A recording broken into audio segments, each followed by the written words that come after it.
문제를 남겨주시면 답은 저희가 찾았습니다. 찾았잖아요. 최근 몇 개월 동안 가장 집중된 질문에 대해서 네. 상담을 하다 보니까 영상도 많이 좀 늦게 올라온 것 같고요. 네. 그래서 많이 기다리시는 분들한테 이제 안 하냐 이런 얘기도 들었는데 안 왔던 건 아니고요.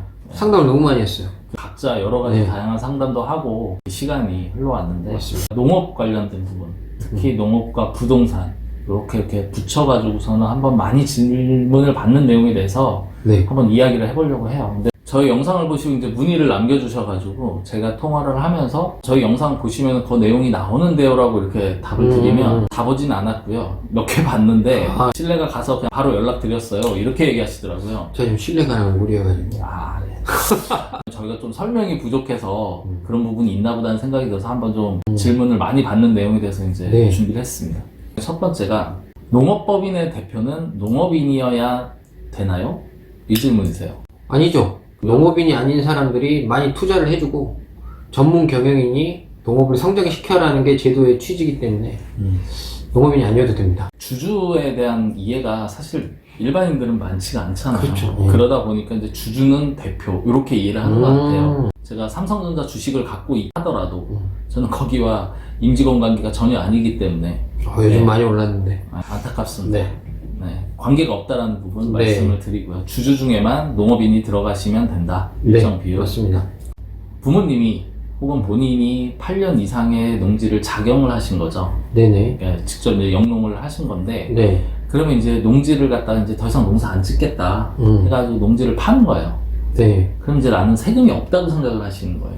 그렇죠. 맞나요? 일부는 맞고 일부는 안 맞는데 네. 한도라는 게 있거든요. 감면의 한도.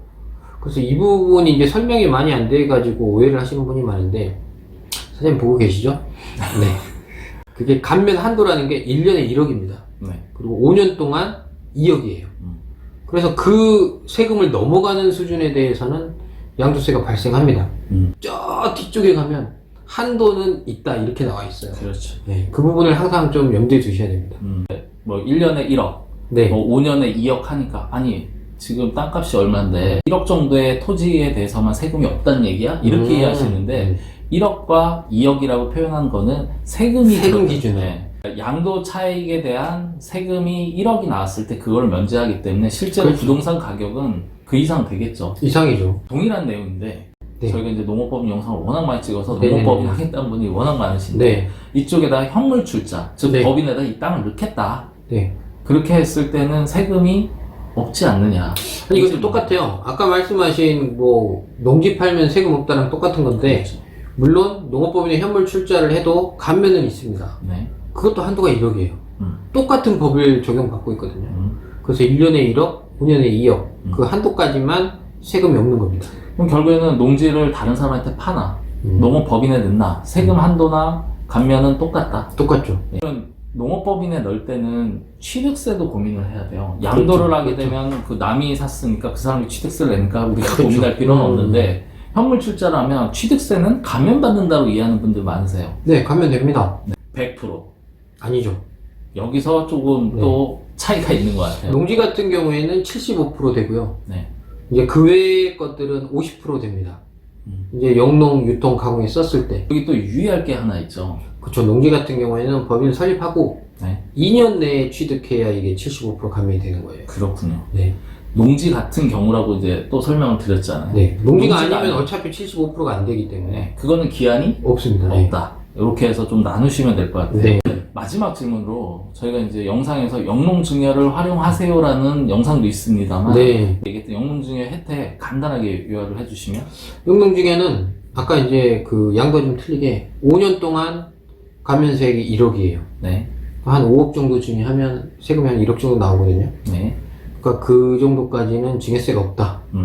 그리고 이게 굉장히 큰 혜택이기도 한 게 상속 재산이 합산이 안 됩니다. 그리고 이제 영농증여라는 건 이제 가족 누군가에게 증여를 하는 건데 그 증여 받는 사람이 네. 농업을 하지 않다가 이 시점부터 농업을 시작을 해도 되는 거죠. 그렇죠. 예, 증여 받고 증여세 신고 기한 내에 영농을 시작하면 됩니다. 직장 생활 하다가 이제 귀농을 한다든지 네. 이런 경우에서 많이 하는데 이제 저희 영상을 보시면서 아 영농증여 이런 혜택이 있어? 네. 그러면서 조건 중에 보면 5년 동안 농사를 져야 된다. 땅을 받았을 때. 네. 뭐 이런 얘기를 하면 아 그렇구나 까지는 생각하신 것 같아요. 그럼 5년 이후에 팔아야지? 라고 생각을 하는데 이게 문제가 되죠. 양도라는 걸 하게 되면 살 때 가격이 있고 팔 때 가격이 있잖아요. 그렇죠. 그럼 그 차익이 나는 거에 대해서 세금 내는 게 양도세인데 이 영농증여 같은 경우에는 혜택을 많이 줬잖아요. 그렇죠. 그 대신에 이제 페널티가 뭐가 있냐면 농사를 짓지 않고 팔면은 페널티가 있는데 이게 양도가는 어차피 파는 거니까 정해질 거고 취득가 내가 남한테 산 가격이 없잖아요 일단. 증여받을 때 그 가격 아닌가요? 그렇죠. 일반적으로 증여받은 건 증여받을 때의 가격이 취득가예요. 네. 근데 이 영농증여 같은 경우에는 자기가 증여받는 시점이 아니라 아버님이 샀대. 30년 전에 샀는데 30년 전에 샀어도 아버님이 산 그 가격이 취득가가 됩니다. 이게 이제 페널티예요. 그러니까 계속적으로 농사를 지어라. 그러니까 이건 좀 잘 따져보셔야 됩니다. 일단 영농을 정말 하시는 분 같은 경우에 영농 증여를 받는 거는 당연히 권장할 만한 일인데 내가 이걸 팔 때 이 차익에 대한 세금을 낼 것도 고려를 하셔야 되고 또 하나는 큰 혜택인 상속 재산에 가산되지 않는 또 큰 혜택이 있잖아요. 그렇죠. 부모님의 재산이 많아가지고 상속세가 많이 나올 것 같으면 이렇게 해서 재산을 증여받아서 그 상속 재산에서 차감하는 것도 방법이죠. 그리고 또 뭐 부모님 연세가 좀 많으셔가지고 사실은 좀 이렇게 오래 건강하시면 좋겠지만 그러하기 좀 애로가 있다라고 하면 그렇죠. 그럴 때도 활용이 되는 거고 이 영농증의 그 마이너스적인 요소를 어떻게 해결할지에 대한 네. 나름의 대안과 팁을 갖고 있기 때문에 그렇죠. 예, 그 부분은 문제를 남겨주시면 저희가 답을 찾도록 하고 답을 찾았습니다. 네, 좋았습니다. 근데 이게 재밌는 게 상담 오시는 분들이 한 명도 똑같은 사례가 없어요.